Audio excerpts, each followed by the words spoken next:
Hi everybody, Bobby Pratt with the Great Lakes Surf Rescue Project. May is Water Safety Month. It's the 18th of May. Today we're talking about open water safety. Drownings happen more commonly in open water now than they do in pools and other areas. So we're going to specifically focus on open water today. We're going to add a segment on open water lifeguards. We're going to add a segment on Great Lakes open water because it's particularly dangerous here in the Great Lakes community.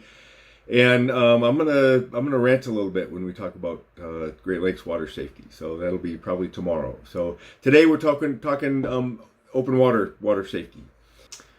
We see actually more drownings happen in open water now than happen in pools. The open water is completely different than a pool environment. The pool is always warm. It's always flat. It's usually crystal clear. It's usually only a short distance from one side to the other. In the open water, there can be currents. The water can be very cold. So we need to be especially careful around the open water. Swimming near a lifeguard makes you much safer in the open water. The USLA, the United States Life Saving Association, is the premier lifeguard training agency, and the CDC did a study several years ago where they estimated the chances of drowning at a USLA protected beach are 1 in 18 million. Those are pretty good odds. So whenever possible, please swim near a lifeguard. In the next couple of days, we'll be talking about lifeguard effectiveness, and we'll be talking about good guards versus bad guards. And I'll give you some tips on how to evaluate the lifeguards at your pool and at your beach, and corrective action to take if you find that they're substandard. One of the issues about open water is that if there are no lifeguards, you become the lifeguard.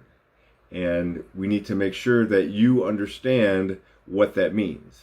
The first thing that it means is you need to be as vigilant as a lifeguard. So if your children are swimming in open water, even if they're good swimmers, even if they're accomplished swimmers, you need to be watching them the same way that a lifeguard watches them. You need to be watching them all the time.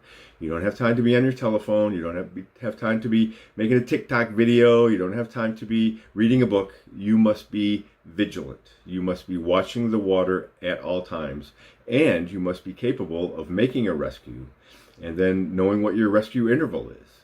So if your children are swimming out by a buoy, for example, and it's 100 yards away, and you're watching them from the beach, if they get in distress, how long will it take you to get out to their side to be able to assist them? And do you have a flotation aid that you can help keep them afloat with? Because even the best trained lifeguards always have rescue equipment with them. So understand that when there's no lifeguard there, you become the lifeguard. Since 2010, there have been at least 1,170 fatal drownings on the 5 Great Lakes. Most of those happen in Lake Michigan. Of those 1,170, only 15 were wearing life jackets, and those 15 were in very cold water for a very long period of time. So if you are not comfortable with your rescue capability and you want your children to go out and enjoy the open water, please put them in a life jacket. It will save their life. The chances of drowning wearing a life jacket are very small, in the single digits, almost in the 1 to 2%. So wearing a life jacket is much safer. If you're not a great swimmer and you're going to be supervising children at the beach, take your own life jacket with you. If you're going to make a rescue, wear your life jacket. Your life jacket will have enough flotation for you and your children, and so you can keep them much safer and keep yourself much safer.